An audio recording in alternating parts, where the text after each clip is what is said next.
সুমনা, আমার 1000 টাকা দাও তো, একটা পার্সেল অর্ডার দিছিলাম। আমি কি টাকা পয়সার গাছ লাগাইছি? যখন তখন টাকা চাইবো থাকেন, আমার কাছে কোনো টাকা নাই। কি কি কইলা তুমি? আমি কি কইছি শুনেন নাই? আমার কাছে কোনো টাকা পয়সা নাই। আরে মিছা কথা কেন কইতাছো? এই তো তোমার হাতে টাকা, টাকা তো আছেই। টাকা পয়সা ইনকাম করতে কত কষ্ট হয় জানেন? যখন তখন নিয়ে নিজের মন মতো খরচ করে। আর আপনি আমার কাছে টাকা চাইছেন, আমি কইছি নাই, তার মানে নাই।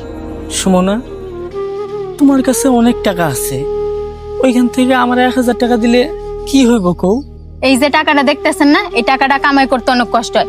আপনি কিভাবে বুঝবেন? আপনি তো ঘরে বইয়া বইয়া খান, বেকার, কাম কাজ নাই। আর এই যে দেখতেছেন না, এই টাকাটা আপনার না, এটা আমার বাপের বাড়ির টাকা। আর আমার বাপের বাড়ির টাকা দিয়ে এই সংসার চলে, তাই আমার হিসাব করে চলতে হয়। আরে এই জায়গায় তোমার আমার কথা হইতাছে কেন? আর তুমি এটা কোন ভাষায় কথা কইতাছো আমার সাথে? আমি আপনার সাথে এইভাবেই কথা কম। আর যে পার্সেল নিয়ে আইছে তার কাছে যান, যে এখন যে আপনি পার্সেল নিতে পারবেন না, সেই ক্ষমতা আপনার নাই, কারণ আপনার কাছে টাকা পয়সা নাই। যান।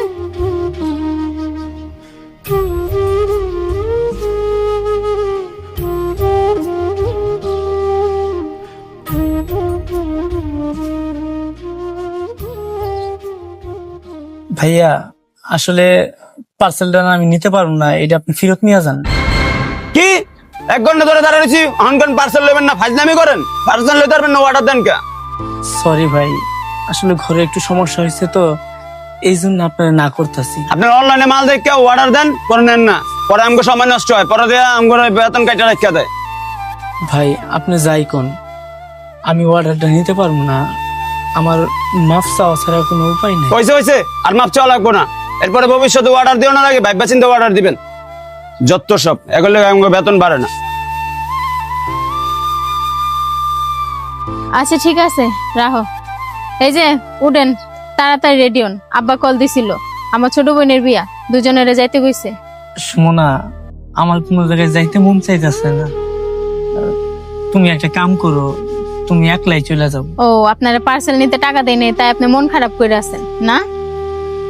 কোনো সমস্যা নেই সুমনা, আর ওই 1000 টাকা আমি আমার জন্য চাইছিলাম না, তোমার জন্য চাইছিলাম।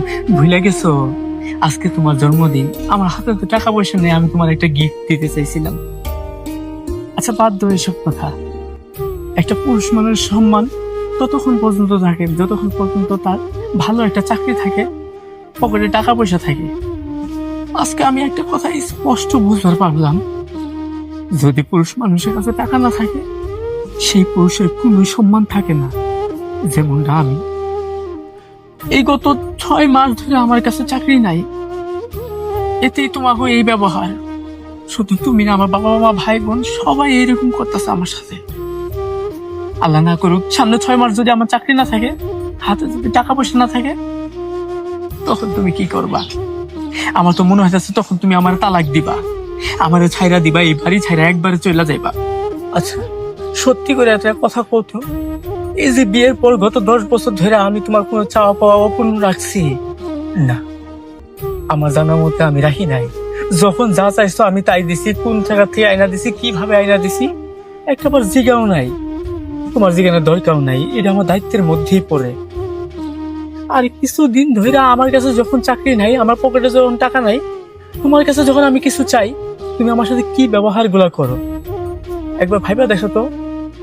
আমি কি তোমার সাথে কোনো সময় খারাপ ব্যবহার করছি? কোনো সময় করি নাই। আর এই তুমি আমার সাথে এই কয়েক মাস ধরে কি কি ব্যবহার করতেছো, আমি সব মুখ বইটা সহ্য করতেছি।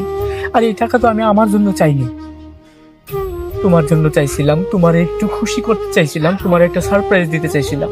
কিন্তু দেখো, এই তুমি আমার প্রতিনিয়ত সারপ্রাইজ করে দিতেছো। আমি বুঝে গেছি টাকা ছাড়া পুরুষের কোনোই মূল্য নাই। আল্লাহর দোহাই লাগে, তুমি আমার সাথে এমন ব্যবহার করো না।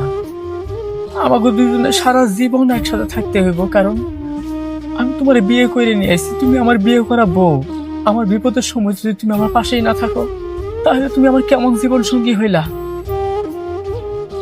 বাদ দিয়ে এইসব কথা, আজকে তুমি আমার চোখে আঙুল দিয়া বুঝাই দিছো ভালোবাসায় সংসার চলে না, ভালোবাসায় জীবন চলে না, সবকিছুর জন্য টাকার প্রয়োজন হয়। আমি তো ঢাকায় গেলে বড় বড় চাকরি করবার পারি, এই গ্রামে পড়ে আসছি কার জন্যে? তুমি ঢাকা যাইতে পারো না, এই জন্য আমি গ্রামে আছি। একসাথে থাকতে চাইছি, কিন্তু না, তোমার তো ভালোবাসা না টাকার দরকার। আমি আগামীকালই ঢাকায় চলে যাই, যেদিন টাকা অনেক ইনকাম করতে পারবো, অনেক টাকা জমাইতে পারবো, সেই দিন তোমার কাছে ফিরে আসবো।